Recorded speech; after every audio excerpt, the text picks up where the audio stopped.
جون 2026 آزاد کشمیر میں shutter down, internet بند، 24 سے زائد ہلاکتیں۔ وجہ کیا ہے؟ صرف 12 نشستیں، لیکن دوسری طرف حکومت کالجز آف ٹیکنالوجی بنا رہی ہے۔ آج آزاد کشمیر کے حالات کی پوری کہانی دونوں رخ سامنے رکھ کر آپ کے سامنے ہم شیئر کرنے جا رہے ہیں۔ السلام علیکم ورحمۃ اللہ تعالیٰ وبرکاتہ۔ میں ہوں آپ کا میزبان نیاز حسن صدیقی۔ آپ دیکھ رہے ہیں ہمارا چینل ہو از پاکستانی۔ دوستو، چند ہفتوں سے آزاد کشمیر کے بارے میں تشویشناک خبریں آ رہی ہیں۔ کچھ لوگ کہتے ہیں وہاں ظلم ہو رہا ہے، حکومت کہتی ہے امن بحال ہے۔ آج ہم سیاست، معیشت اور عوام تینوں کا موقف دیکھیں گے۔ ویڈیو کو آخر تک ضرور دیکھیں۔ اگر آپ ہمارے چینل پر نئے ہیں تو ہمارے چینل کو جلدی سبسکرائب۔ تنازع کی جڑ ہے آزاد کشمیر اسمبلی کی 12 مہاجر نشستیں۔ یہ نشستیں ان کشمیریوں کے لیے مخصوص ہیں جو 1947 کے بعد بھارتی مقبوضہ کشمیر سے ہجرت کر کے پاکستان میں آباد ہوئے۔ یہ 12 لوگ آزاد کشمیر میں نہیں رہتے، پھر بھی ہمارے فیصلے کرتے ہیں۔ یہ نشستیں ختم کرو۔ JEC نے 9 جون کو ہڑتال کی کال دی تھی۔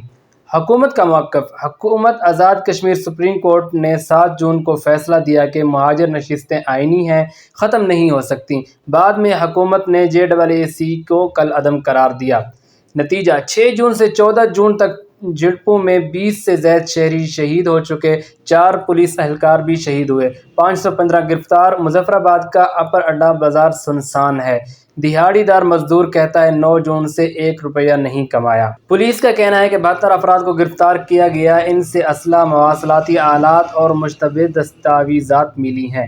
پولیس کے مطابق کچھ عناصر عوامی مسائل کی آڑ میں امن خراب کرنا، انتخابی عمل متاثر کرنا چاہتے تھے۔ IG پولیس نے کہا پرامن احتجاج کا حق ہے، لیکن سڑکیں بند کرنے، املاک کو نقصان پہنچانے کی اجازت نہیں۔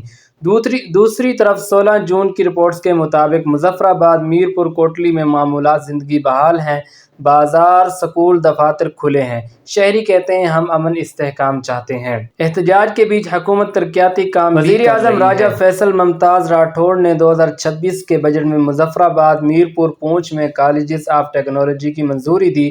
مقصد نوجوانوں کو فنی تعلیم دے کر بے روزگاری ختم کرنا۔ اسلامی ترقیاتی بینک کے $1 کروڑ سے out of school children project شروع، ہزاروں بچوں کو اسکول میں لایا جائے گا۔ انتخابات کی تیاری۔ الیکشن کمیشن نے 27 جولائی کے انتخابات کے لیے ووٹر لسٹیں مکمل کر لیں، مزید توسیع نہیں ہوگی۔ سیاست کے علاوہ قدرتی آفات بھی مسئلہ ہیں۔ 1 جون سے مون سون بارشوں میں 23 افراد جاں بحق، 167 گھر تباہ، 25 پل بہہ گئے۔ وادی نیلم میں 2 ہائیڈل پاور پروجیکٹ بھی تباہ ہوئے۔ دوستو، آزاد کشمیر اس وقت 2 راستوں پر کھڑا ہے۔ نمبر 1، سیاسی تنازع اور معاشی نقصان۔ مزدور طبقہ سب سے زیادہ متاثر ہوا ہے۔ دوسری طرف تعلیم اور ہنرمندی کے منصوبے۔ حل کیا ہے؟ عوام کہتے ہیں کہ ہم امن چاہتے ہیں، انتشار نہیں چاہتے۔ حکومت کہتی ہے مذاکرات کے دروازے کھلے ہیں، لیکن JEC کہتی ہے کہ ہمارے مطالبات سنے جائیں۔ آخر اس کا حل کیا ہو سکتا ہے؟ آپ لوگ کمنٹ سیکشن کے اندر ضرور بتائیں، تہذیب کے دائرے میں رہتے ہوئے۔